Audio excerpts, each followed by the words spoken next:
just to let you guys know, if you came here going, cool, we're going to talk about recovery, we're going to learn everything there is to know about HRV, heart rate variability. That's going to be fantastic. That's not going to happen today. Not today. Today, we're going to talk about recovery. One of the elements of recovery is heart rate variability, but we're not going to break down, we're not going to really deep dive into heart rate variability. So I just want to get that out of the way so that there are no upset people when this is over. Okay. So that's that. Okay. So recovery, we're going to talk about recovery, everything that makes up recovery, how you get to recovery. So on your home screen, again, you guys, if you're watching on Instagram, if you want to see the screenshots or if you want to see what it looks like, you can either go to the YouTube channel, SFitFam, or you can go to the website, erinsfit.com, and you can register for the Zoom call. And then you guys can actually see the content that we're referring to, not just look around blindly. So when you're looking at your app, it is the top menu. It's the third item on the top menu. That's how you access your recovery. It's pretty obvious. If you've had your Whoop for any amount of time, you pretty much know where it's at. Okay. But that's how you access your recovery information, your basic recovery score.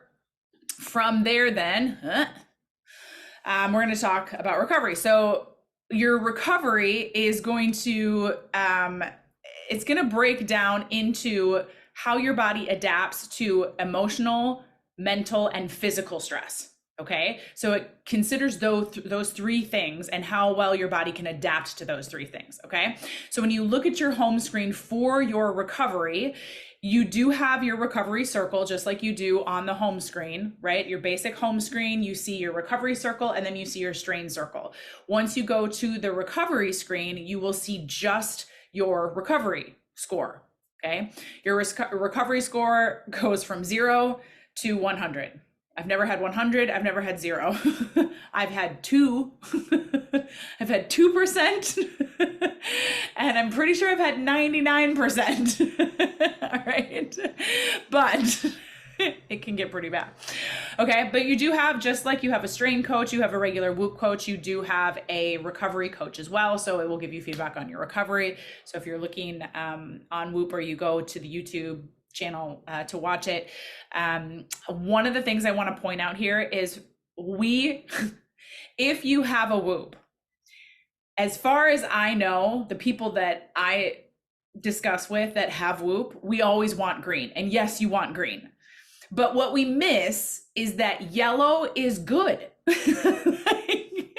Yellow's not bad. And we forget this all the time. We're like, oh, I'm yellow. Oh, I'm yellow. It's like, yellow is okay. Yellow is that you're maintaining. Okay. So yellow is fine. Yellow is good, but everybody always wants green. And yes, green is fantastic, but don't feel, if you're having a strain of yellow days, don't be upset, because yellow is totally normal. It's good. Okay.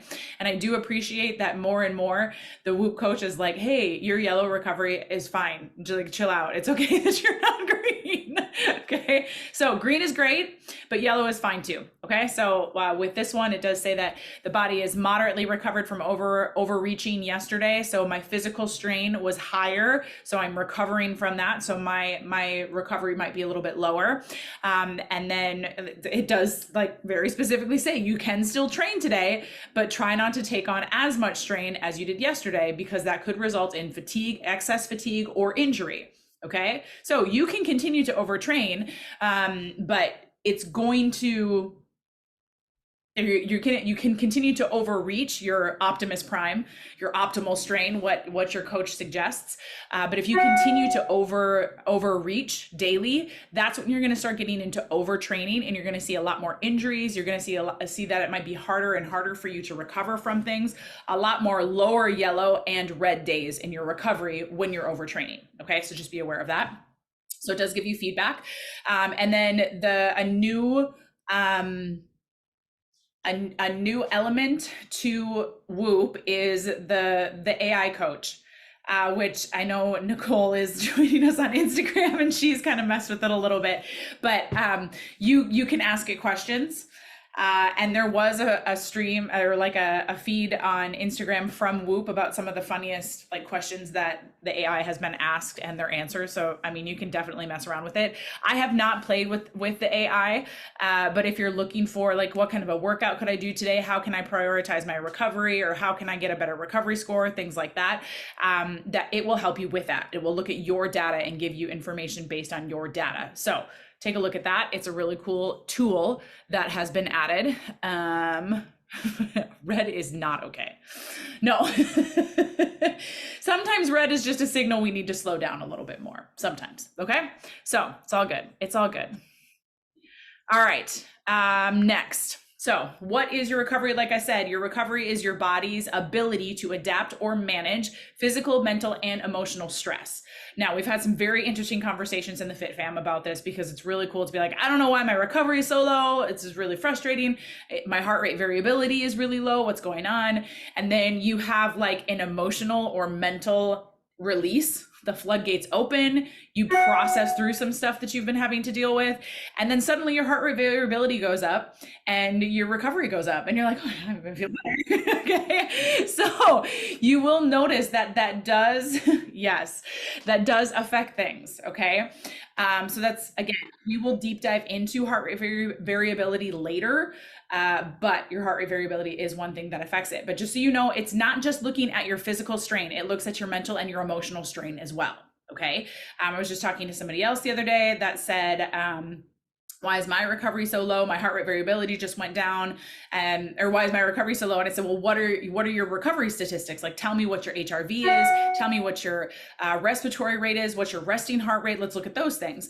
And so if you see your heart rate variability start to go down, if you see your respiratory rate start to go up, then that could mean that you may not be exhibiting signs of illness, but your body might be trying to fight off something. So that's something that's very interesting and something to consider as well.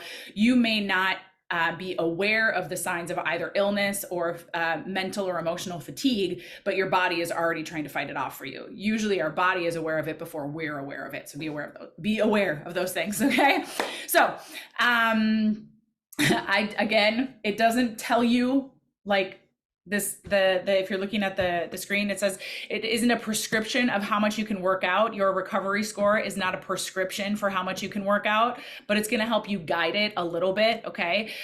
Just like you can continue to overreach, but that eventually, if you're not prioritizing recovery and training in balance, it will end up being overtraining. You will see more risk of injury and more red days instead of green and yellow days. So, again, something else to just keep in mind. So the very last part here, while sleep is a big driver of recovery, it isn't the only factor. So yes, it considers your sleep, not only how much sleep you're getting, but the efficacy, so the efficiency in which your sleep is tracking, but it does look at your lifestyle choices. So this is where your journal is really important. If you want to know how to get better recoveries, you need to use your journal. Okay. I'm gonna say it again. If you're like, how can I make my recovery better?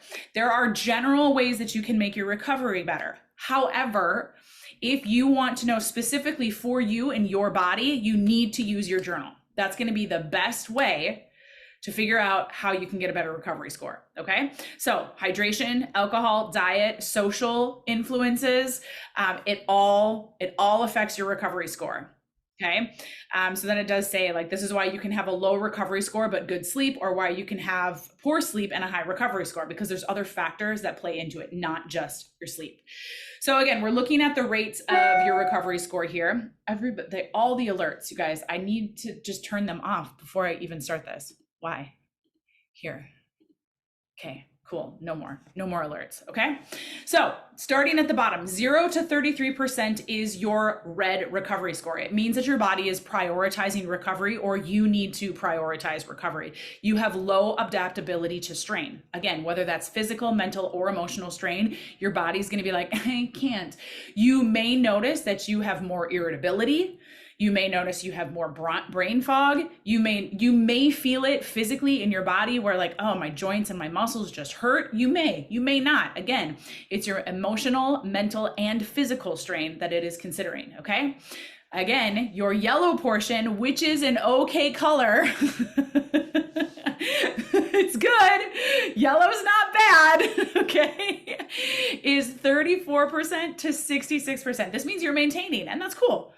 Maintaining is great. That's fine. Okay. So you're able to adapt. You're able to manage your stress. Okay. If you continue to balance your strain and your recovery, you'll probably stay yellow, and that's totally okay. If you are 67% to 100%, then you are like, bring it on, world. Like, you are ready to face the day. Okay. And again, you may not feel that way, but according to your statistics, according to your heart rate variability, your sleep, how your heart rate, your resting heart rate is, and your respiratory rate, it'll look at your stress factors too. You're ready to go. Okay. So super fun. Again, yellow is okay. Yellow is okay. Okay, so the 4 key factors that Whoop considers when looking at your recovery score is your heart rate variability, your resting heart rate, your respiratory rate, and your sleep performance. I wish I had that sleep performance currently. That's a beautiful sleep. It's 98% sleep performance. I did not have that last night. Okay. So remember, your sleep performance looks at the hours of sleep that you get versus how much you need, right? It's not just how much you get. It looks at both factors, like how much did you need and how much did you get, considering your sleep debt, which is a real thing. You can have a sleep debt. You cannot have a sleep surplus. Okay. So don't think you can store up on sleep. That's not something that you can do. All right. So we're going to look at, I love this. Recovery is based on how fast you bounce back to baseline after a stressor. I don't feel like I bounce back very often. I feel like I just slowly crawl back, like, somebody help. All right. So how stressors, illness, strain, and stress, strain, physical, emotional, mental. Okay. All of it. Your heart rate variability is the variance between your heartbeats. Your resting heart rate is, it looks at it. All of these factors are calculated overnight while you're sleeping, because it's the most accurate representation of how your body is just processing things throughout the day. You have stressors that occur. And so, yes, it will consider those things. However, to get a true read of what your respiratory rate is, what your resting heart rate is, what your heart rate variability is, it needs to look at when you are in a stable position, when you're in rest and digest, things like that. Okay. So this is stuff that reads overnight. Okay, so your resting heart rate, the number of times your heart beats while you're at rest. Your respiratory rate is how many breaths you take per minute while at rest. And then hours of sleep, okay, sleep performance. So those are the contributing factors to look at your recovery. Improving your recovery, again, this basically says the same thing. You need to use your journal. You need to track your habits. Now, you do not need to track habits that you don't do. So if you don't take a sleep aid, you don't have to track whether or not you take a sleep aid. So sometimes there's people that they look at the journal and there's so many things here. There are so many options you could have in the journal, but you get to pick what goes in the journal. Okay. So if you go back and forth between dairy and non-dairy, or gluten-free and not gluten-free, or, if you want to see how socialization affects your recovery, you can track those things. Like, did you have social experiences today? If you did, how many hours did you have that? Were you outside? How much were you outside? Did you see natural sunlight right away? Now, here in the US, everything's getting dark. We're going into winter. And so you get up and it's dark. And then it's dark when it's dinner time and you're like, I see no sunlight. So you may see more and more that starts to affect your recovery, because you're getting less sunlight, which is not good for a body. Okay. So take those things into consideration. If you are spending time before bed on a phone, if you're reading before bed, things like that, all of these things, you guys get to decide what you want to track. Okay. Facts.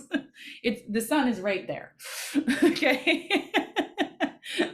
This is why I moved to Florida, you guys. It was like, I need more sun in my life. I cannot go weeks without seeing the sun. Even if it's a rainy day in Florida, you'll see the sun for at least an hour. Always, every day, you'll at least see the sun for an hour. It makes a huge difference. So I promise. Okay. So basically that's what this says, is in order to really look at improving your recovery, you need you need to improve, you need to use your journal. You need to track your behavior patterns and see what really does affect it. Every month, you'll get a report that says these were the positive influences in your behavior. Okay. These were the ones that negatively affected your recovery. So that is how you can determine, oh, if I do this, then that's going to help. This was one of the ways that I found out if I eat after 8 p.m., it significantly affects my recovery. So I know that at 8, if I want to perform well the next day, I can't eat anymore. So I need to eat before 8 p.m. I know that when Fish sleeps in here with me, I usually have a better recovery score the next day. So when I have a dog in the room with me, it's fine. Okay. If I have a person in the room with me, it's not. Shh. Okay. So nobody can sleep with me but my dog. All right. If you use blue light glasses before bed, like that, all of that can affect your recovery. So take a look at the journal and see what type of behavior patterns are there. What I would recommend is keep the behavior patterns in the journal that you're currently doing or you're occasionally doing. And then if you want, add some of those changes. So, if I get up and go outside right away, get some natural light, let's see how that affects my recovery. Okay, if I don't eat after the sun goes down, does that affect my recovery? If I'm not consuming caffeine, does that affect my recovery? Things like that. So there are some behavioral patterns in there that you may not be doing right now, but could affect your recovery. So maybe you want to start implementing those into your daily habits. Just a suggestion. Okay. A lot of those that are in there are things that have had studies done on them, and there are reports that it does or does not help. And so that's part of why they're in there. So if you take CBD before bed, does that help you sleep better? Do you get a better recovery score? Things like that. Okay. All the things. Okay. So the statistics. Now you have HRV, RHR, respiratory rate, and sleep performance. HRV is heart rate variability. RHR is resting heart rate. If you are on your home screen for recovery, underneath your recovery score is your coach, and then it's the Whoop coach that you can click on and ask him questions, or her, whatever it. And then underneath that, that's where you're going to find your recovery statistics. So those statistics that actually pull your recovery score. If you want specifics on those statistics, then you're going to click on that. So if you want your heart rate variability, click on heart rate variability. It's going to pull up the information on heart rate variability. So heart rate variability, like we said before, measures the variance in time between your heartbeats while you're asleep. Remember, all of the data is pulled while you're sleeping for your recovery, okay? It's a great indicator of how well your body is adapting to its environment and performing. So remember, your physical, mental, and emotional stress. How well is your body adapting to those things? In general, a higher heart rate variability signals better fitness, but it's a very individualized metric, so it can differ significantly from person to person. We've seen this. It can be same age, same gender, and it's like 80 points difference. Christine said that she has a low heart rate variability. I think Steph, yours is pretty low. Now I noticed that mine changed after I had COVID in November of 2020. I used to consistently be above 100, 130s. Okay. 180s. Like it was fantastic. Okay. Now I think today I'm like in the 80s, maybe 60. Last week, I think I hit 114. Cool. I love it. You want a higher heart rate variability. It's good. Okay. A higher number there is good, but your age, your gender, your lifestyle, your fitness level, it's all going to impact your HRV. But I wouldn't look at what somebody else, yeah, it was crazy. I was like, this is amazing. I wouldn't look at somebody else's HRV. Honestly, I wouldn't look at anybody else's statistics because that's no indication of where you should be.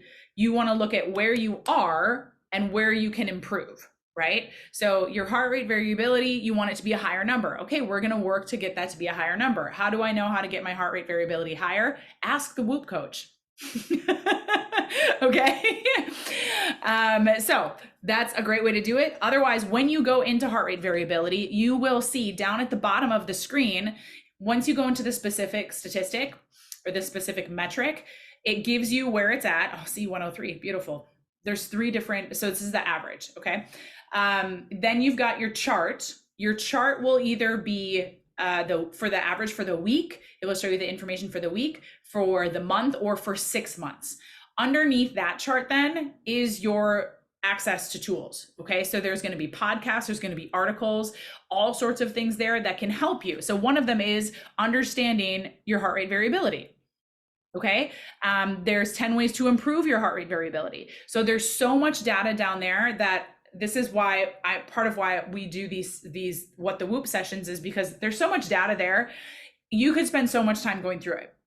So my purpose in doing these sessions is I will go through the data, put it together for you in the shortest way possible so that you can have the benefit of having gone through the information without having to actually go through the information, because I know your time is valuable. Okay. So that's what we'll do is once we start going through these metrics individually, you'll start to get that data in a much more condensed form. So it's easier for you to digest. Okay.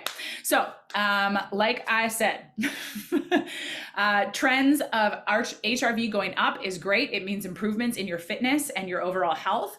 Downward trends can indicate that you are lacking sleep, that you are getting sick, or you're overstressed emotionally, mentally, whatever it may be. Okay. So look at those trends.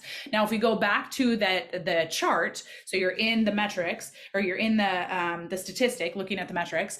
If you look at the weekly one, it's cool to kind of see just the variance in the week from day to day. Your heart rate variability can change several digits, like a lot. Okay. There can be a lot of fluctuation here, and that's okay. That's pretty normal. If you look at the month version, you're going to see the same thing. It's a line graph, but it's obviously more data points. So it's going to be a little bit longer. Okay. When you look at the 6th month chart, it's actually really nice because it'll show you the trends. So you can see if you go up or if you go down. If it's neutral, it's going to stay white. Okay. There's nothing that changed here. If your heart rate variability increased, the line is going to be green, telling you that's a good thing. Green means go, right? Now, it's not yellow. If your heart rate variability decreases, it's orange, like, hey, caution. Okay. If it goes down, that's not what you want. So that's going to be your indicator for a lot of these metrics, is looking at when you go to that 6 month chart, is it white? Is it green? Or is it orange? Okay. If it's green, that's moving in the right direction. If it's orange, we want to move in the opposite direction. Okay. So that's all we're touching on HRV today. Sorry. But we need a whole hour for HRV. I'm not going to give it 5 minutes. It's not enough. Okay. We need a whole hour for HRV.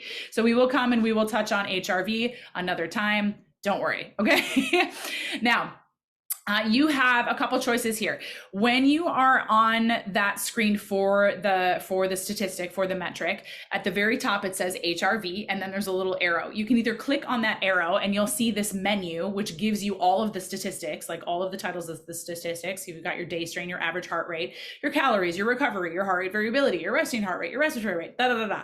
Okay. So you can either click that drop down menu and go to whichever statistic you want, or you can go back to the recovery screen and click on the next recovery metric. Okay. So if you were at HRV and now you want to look at HRH, your resting heart rate, you can do that, or you can do it right from that HRV screen. Okay.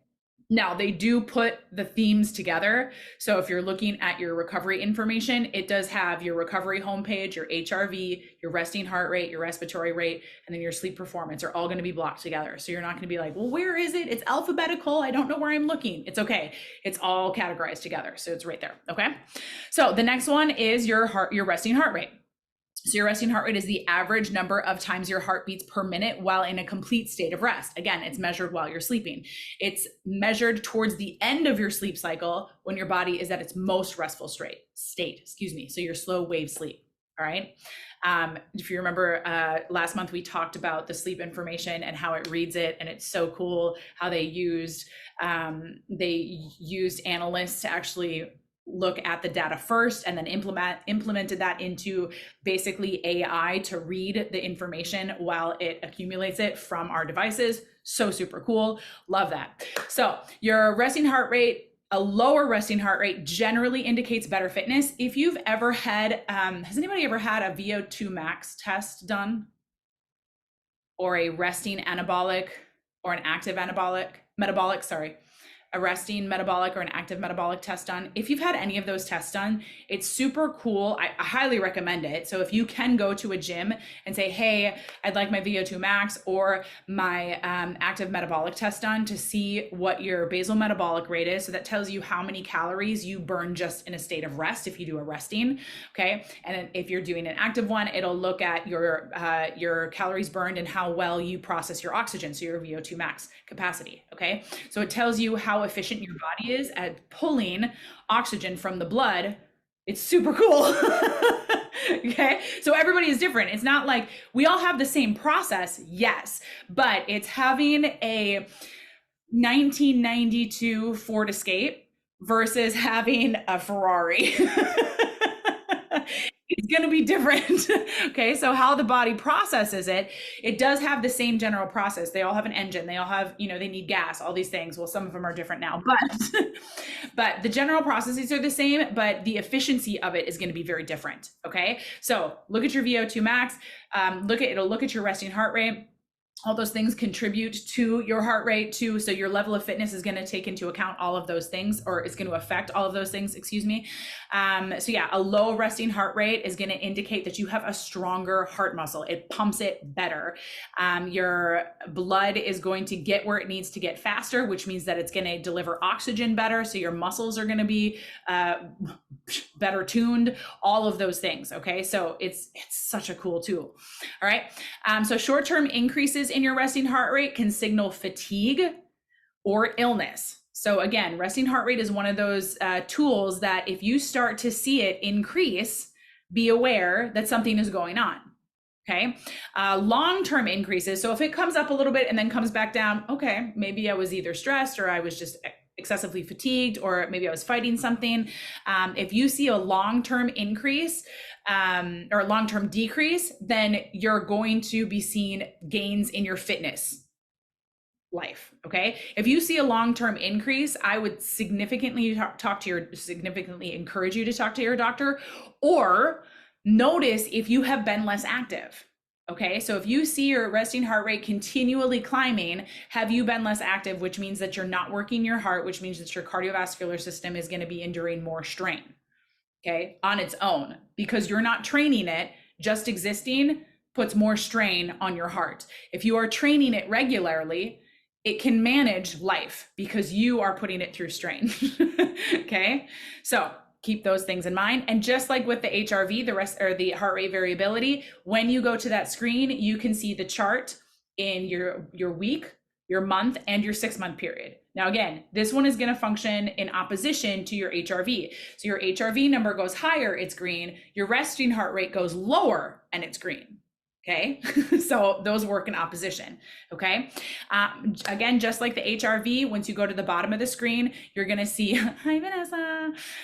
When you go to the bottom of the screen, you're going to see podcasts, articles, all of the things that are going to support that specific content. Okay, so what's a normal heart rate variability resting heart rate for my age? Again, your resting heart rate is specific to you, your fitness level, your age, and your gender. Okay, so it is specific, but there are general ranges that kind of we look at for this age, this gender. Okay, so if you want to look at it, you can definitely do that. How to improve your resting heart rate, things like that. Okay, respiratory rate. Respiratory rate is my favorite. I think because it had just started before I got COVID. And so I'm very glad that this was measured, because I don't know that I would have known I had COVID without this measurement. So respiratory rate is one of my favorites. So it's silly, but it just is. Again, the recovery screen is going to be the same for the heart rate variability and the resting heart rate. Your respiratory rate measures how many breaths you take per minute while asleep. Again, it's measured while you're sleeping. It reflects your median respiratory rate over the course of the night. So while your resting heart rate looked at that end stage of sleep, your respiratory rate looks at the whole thing and gets the median. Okay. It's calculated from a cyclical pattern in your heart rate as you breathe in and out. It's your breathing, how many breaths do you take per minute? Okay. It's typically stable from night to night, meaning that any drastic changes are likely meaningful. So while your resting heart rate might change a little bit, your heart rate variability could change a lot from day to day. If your respiratory heart rate or your respiratory rate is changing a lot, that it shouldn't be. Like it'll change 0.2, like a tenth of a point or a hundredth of, I don't even remember. How do they work? I don't remember. A tenth of a point, but it's not going to change a whole point. That's significant. And that was a key indicator for me that something was going on. My recovery was just dropping and my respiratory rate shot up like, I think it was 4 points, 4 whole points. Now, for you to go from 15.3 to 15.5, that's fine. But if you go from 15 to 18, something's going on. Okay. So you want to be aware of that. All right. So again, it could mean there's illness, fatigue, you've got allergies. If you notice an increase, if you're traveling and you go from a place where it's winter, to a place where it's not, you might notice allergies acting up or vice versa. We get conditioned to the region that we're in. So you might experience changes just because you're going to a different place. Seasonal changes, you'll notice, might have a difference in your respiratory rate. Yeah, I love altitude. Because the air is thinner, you should be breathing more. Okay, so if the air is thinner when you're going up, you're gonna see a rise in your respiratory rate, okay? If that's consistent or it is consistently rising, then talk to your doctor, okay? Cool. Now, with the respiratory rate, you'll see, I think you do still see the color changes if it's a significant change, but if you're looking at the presentation, you'll see that they're all white, even though there is a change, it's all white. And that's again, it's the 6-month period. So I think if it was consistently changing, going up or down, you would see the color variation. You do not want a higher respiratory rate. You want a lower respiratory rate. That means that your body's able to process and build oxygen better. Yeah, cool. So your respiratory rate is like your resting heart rate. You want it to be lower. You don't want it to be 0, but you want it to be lower. That would be bad. Okay, the last metrics that your recovery will look at is your sleep performance. So your sleep performance is the amount of sleep you got divided by how much sleep you need. Remember how we talked about that before? So if you want to stay, I think we talked about this with Nicole, we were trying to aim for 70% of your sleep need because that's going to help you achieve a better recovery score. And depending on your life cycle, that can be easy or that can be hard, okay? If you're trying to maintain, again, 70%. If you're trying to get to peak performance or you want to be green, 85 to 100% of your sleep need is going to help you with peak performance, okay? And then sleep consistency is huge. I don't know if you guys, hi Eddie. I don't know if you guys have noticed that if you have more consistency in your sleep and wake times, that your recovery is actually better and your sleep efficiency is actually better. Yeah, take a look at that. It's interesting because we hear, at least I've heard all the time, like you need 8 hours of sleep, you need 7 hours of sleep, which I'm not arguing with. But my thing is always, that's the general, like there's a bell curve, right? So that may be where most people fit into. And we all want to think we're the outlier, but there's a bell curve for a reason because most people fit into it. But that doesn't mean that you're not the outlier. So if you feel like you might be the outlier, the best way to do that is to look at the data. So whether that is tracking your journal or looking at the data from your sleep. Okay, so you can look at the sleep information and see this is when I'm typically going to sleep, and this is typically when I'm waking up. Now, I consistently, like my wake times are pretty consistent across the board throughout the course of the week. My sleep times differ significantly. Now, that is not good. Okay, if I could reverse it, that would probably be a little bit better. You want consistent sleep and wake times, but if you consistently go to bed at a certain time, your body's like, okay, we know we're going to be going to bed at this time. If it's all over the place, your body doesn't know when it can actually go into deep sleep, when it can go into REM. It takes longer time in light sleep. It doesn't know what to do.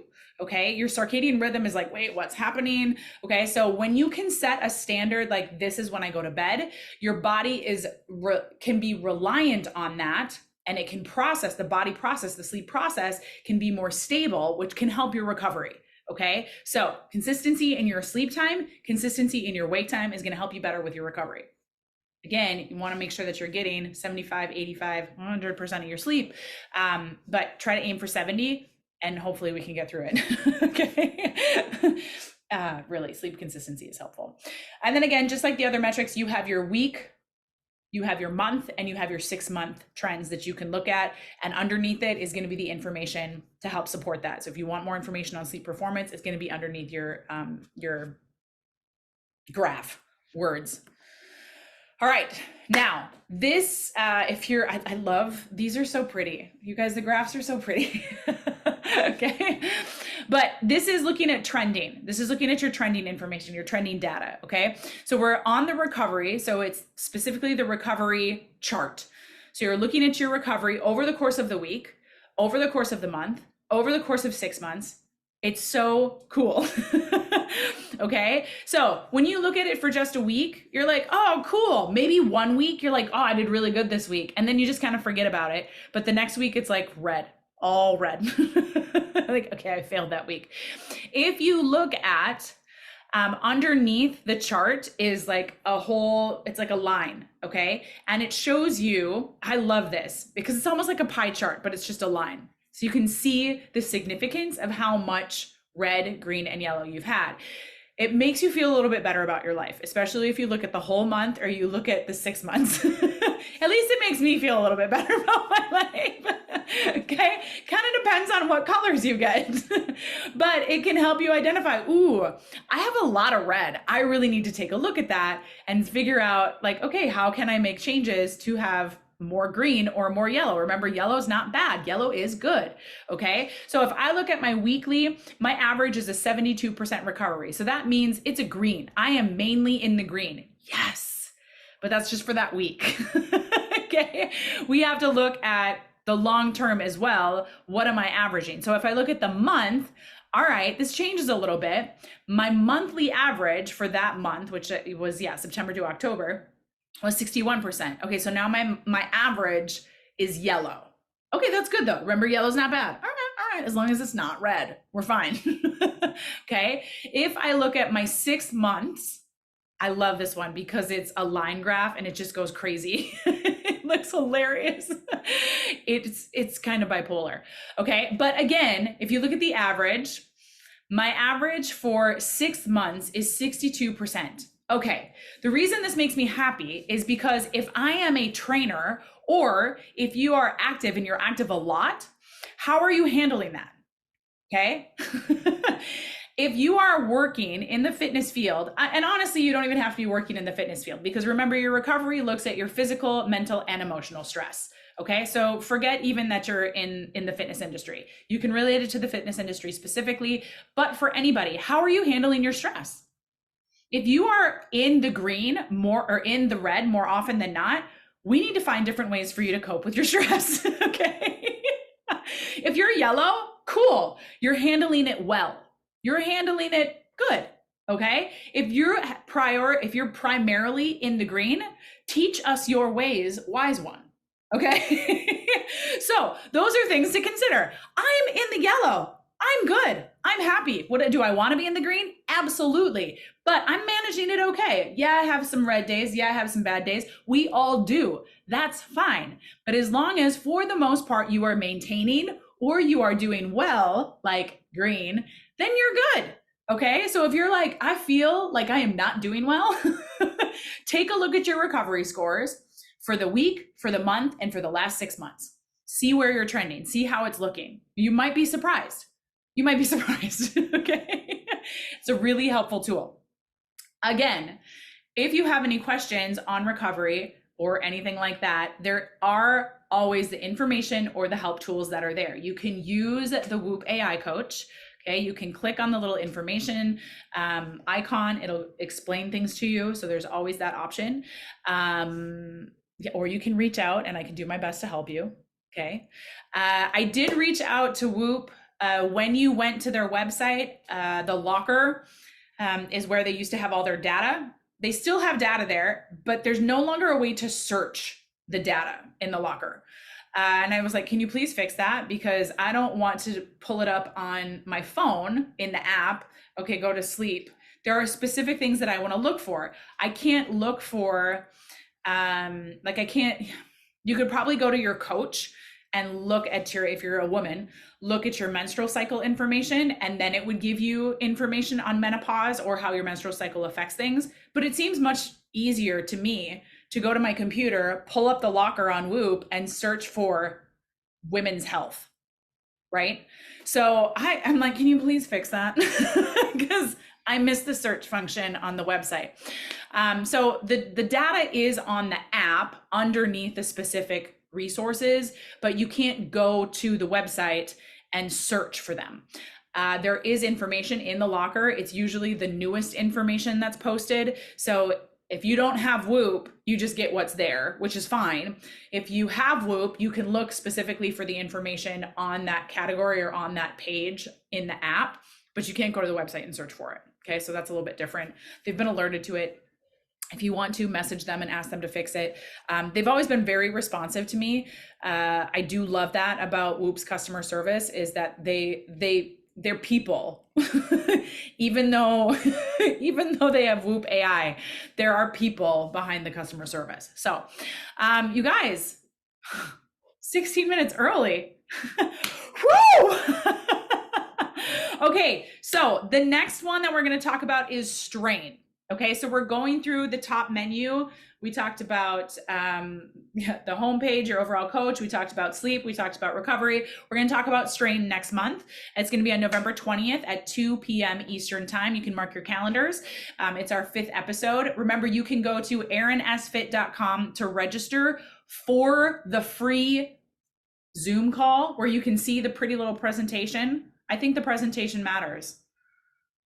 It helps. It helps. Yes, you can see it. Okay. You know what the heck I'm talking about. If you don't want to register, you don't have to. You can always join us on Instagram, or you can rewatch it on the YouTube channel SFitFam. It's posted there as well. If you guys have any questions, now's your time to ask, because we have 16 minutes. Yes, Steph. How did you get a 2% recovery? That was, I'm trying to remember when it was, because I was like, oh, it's so bad. It was either when I had COVID, or it was during Master Trainer boot camp. Oh, of course. Yeah. I think it was when I had Master Trainer boot camp, because it's 2 days where they kill us. And the second day was, and it was the last one that we went to before COVID. The second day was it the second day? Yeah, it was the second day. Ali was like, hey, Joy and I would like to talk to you about something. And I was like, what? So I didn't sleep that night, because like, you can't do that to me. You can't be like, hey, we need to talk. And then it's like, you can say, hey, we need to talk, and give me an hour, but oh my gosh, any more than that, I'm gonna lose my mind. So it was like after 2 days of training, Master Trainer boot camp, and then not sleeping that night, the next day was like, good luck. Yeah, it was bad. Magically. Oh, you really got to fatigue yourself. I'm glad that the Instagram Live helped remind you that it was time. And they're super easy to just have on in the background, right? Like, you don't have to be, you can interact with me for sure. I love that. But if you just want to have it on in the background, you can do that too. And I do know that they're long, because they are hour-long sessions. So go ahead, Nicole.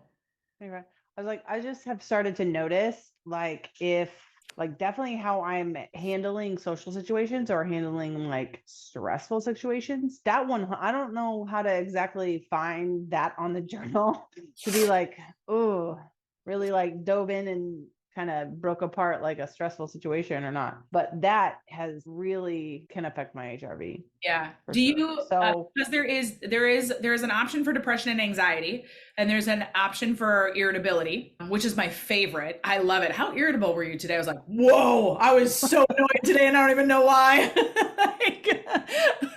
It's so funny. I'm like, no, I'm good today. Or there's just a couple things I was like, what the heck? Yeah, so maybe the depression and anxiety one. And you guys, there is always the notes. You can free form notes at the bottom as well. Obviously it's not going to be able to track that behavioral pattern. It may, like, I've never done it, so I don't know if when you put notes in, it's like, hey, when you make notes, it's actually helpful to your recovery. I don't know, but that might be something. So I would do depression and anxiety. Okay. Or Yeah, if- because as long as I know Yes. that I'm using it for that. Yep. Because I'm always like, the social situations one is when I have to socialize. Like Saturday, I was like, but I was so over people on Saturday. I had class in the morning, which was fine. And then there was just a lot of people. And then I had to go to the mall and there was just a lot of people, and driving and there was just a lot of people. And I was like, I spent so much time socializing today. And it was after a week where like a lot of things that I would do, I would typically, like, I go to the dog park and yes, there's people there, but sometimes I walk. And so I'm not actually having to socialize with people. And it's fine. It's one of those things where, like, I am in an environment where being social is part of the environment, and that's okay. But I had consistently put myself in social situations where the opportunity to remove myself from the social situation was not there. And oftentimes that is still an option. It just wasn't last week. So by the time I got to Saturday, I was like, I am so over socialized. Like, I don't just and it was, you guys, I think I went to bed at, oh yeah, Steph, you commented on my sleep last night, or on Sunday morning, because you were like, you had like 98% of your sleep. I was like, it's because I went to bed at like 9:30. I was like, I cannot anymore. I just can't. I'm done. And it's things like that where I go, I am for sure an introvert, because I taught one class. It was not a physical thing. It was me having to be on so much that I was like, it really does drain me to have to be on around people all the time. I can do this. I have no problem with doing this, but I do it in short spurts. And then I withdraw. And then I'm like, okay, let's go. And then I withdraw. So having to be on from 8:30 to 4 o'clock, 5 o'clock at night. This is why I don't have a real day job. This is why I'm in fitness. Because I can do one-on-one clients all day long. That's not a problem because it's one person, right? But if you are having me be around a ton of people all day long, it's a lot. And I think we've talked about this before. Like, when I go to Summit, I have to really mentally prepare myself for what's about to happen. Like, I cannot go into a situation expecting that I will not have to socialize. And then they're like, you're in charge. I'm like, no, I'm not. You're not putting me up there. Like, no, I'll do it, but it will fatigue me. It will completely drain me for the day. And I'll be like, okay, I have to go to bed now. And it's 8 o'clock. Falling asleep on the couch. Like, so it's very interesting, the social elements and how much the social emotional, because I think when we look at fitness, it's a fitness device, right? It is marketed as a fitness device. Yes, it's a fitness device, but it looks at your mental and emotional strain as well. So we have to keep that in mind. Like, I haven't been pushing myself any more than normal with anything else. Okay, but what is going on in your relationships? What's going on? Like, are you being mentally challenged more? Are you being emotionally challenged more? Like, what's going on in your life outside of fitness? Because that will affect your fitness game. So yeah. Any other questions, you guys? We've got about 7 minutes. I don't have any questions. I've just never filled out the journal, ever. Oh my goodness, I'm missing it. I Yeah. have to start. And I am this way with people. This way, like, I'm the same way all that you just said. It's probably because our kids have us turned on all the time, whether I want to be or not. That's probably it. And that's probably why I'm also home all the time by myself too. Like, I think it's wonderful. So I Right. definitely need to fill out that journal though, so I Yeah. can figure out what's going on. Yeah. That's So great. when you go into the journal, you can edit the journal. So if you go into the journal, there's a little gear at the very top, so you can edit what appears in the journal. Because like I said, that journal can be incredibly overwhelming. Now, the way that I do it is I typically try to do the journal right away in the morning, but that doesn't mean that that's when it happens. It can happen at any point during the day. I told you guys, sometimes I like to play with the journal. Like, will my recovery score change based on the responses I give in the journal? No, it doesn't. It doesn't. But in my mind, I'm always like, can I trick you? No, you can't. Okay. So if you feel like the journal is overwhelming, skim it down, like really narrow it down to just the behavioral patterns that you are regularly doing. Okay, so you can see how it affects. As you get more used to using the journal, and again, you can do it at any time. Maybe you're doing it when you wake up in the morning and you're having your tea or having your coffee. Maybe you do it after you drop the kids off at school, or when you're waiting in line at school, the school drop-off line. Shh. Maybe you do it just like if you have, it doesn't, I mean, what do you, at the most, it takes a minute, right? Because once you put in your answers, it'll save your answers for the next day. So if they're consistent, you don't have to, you just to the bottom and hit submit. Okay. It can be very easy. It's just a matter of getting used to it. Maybe you do it while you're brushing your teeth in the morning. Okay. It's very simple to build into, and it gives you so much information. This is a lot though. Yeah, that's what I'm saying. So am I supposed to scroll all the side and down for each one? No. So up at the very top, do you see the gear at the very top right? Yeah. Click on that. Yeah. And then you get to pick which ones go in there. Okay, so that's what the plus and the check is. So Yeah. I just go through all there and then Yep. I add the ones that Yep. I want. And get rid of the Okay. ones you don't want. And I can just do it under the all category. Sorry if you already covered this and I like missed Oh, it. you're Or okay. repeat yourself. I'm It's sorry. okay. It's helpful. Okay. Yeah. Okay. So you can edit the ones that you can click on the ones you don't want, add the ones you do want. And then, like I said, start with a smaller journal list. Like these are definitely the ones that I want to track. Maybe you do things and you're like, I don't really care how that affects me right now, but these are the ones I really want to look at. And then as you get used to it, okay, I'm going to add these back in because I maybe they do affect my recovery. Maybe you don't think they do, but they do. And as you get used to doing the journal, it's a lot easier. You do not have to, you used to have to go in every time the journal would pop up and you would have to respond to every single one of them. Now it saves your answers from the previous day. So if you are gluten-free every day, you don't have to click that every day. It stays there, you just skip it. So it gets easier, but that is where you will see the biggest trends in what positively or negatively affects your recovery. There are some things that tracks, like the PM workout thing is new. Yes. And it will actually, I was like, is that in the journal? No. It's No, it's it like tracks it. when you work out late, you Yep. don't go to bed at the same time, and therefore your recovery sucks. Yeah. So some of those things it automatically tracks on its own. You don't have to put it in the journal. But yeah, some of them it does. So that is your What the Whoop on recovery. Again, November 20th, I'll update the website at 2 p.m. Eastern time will be our 5th episode of What the Whoop, where we're going to talk about our strain. Okay, how to read our strain, the things that affect it, all those things. If you guys have specific questions, please feel free to DM me. If you have specific questions about strain, remember the components of what makes up or how your strain is read. We're not going to dive into those. We're not going to do a deep dive into those yet. We're just going to look at the components of what builds up your strain.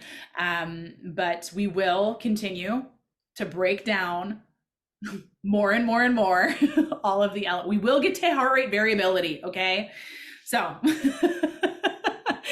you guys, thank you so much for joining me for What the Whoop. I hope you have a fantastic day and we will see you next time.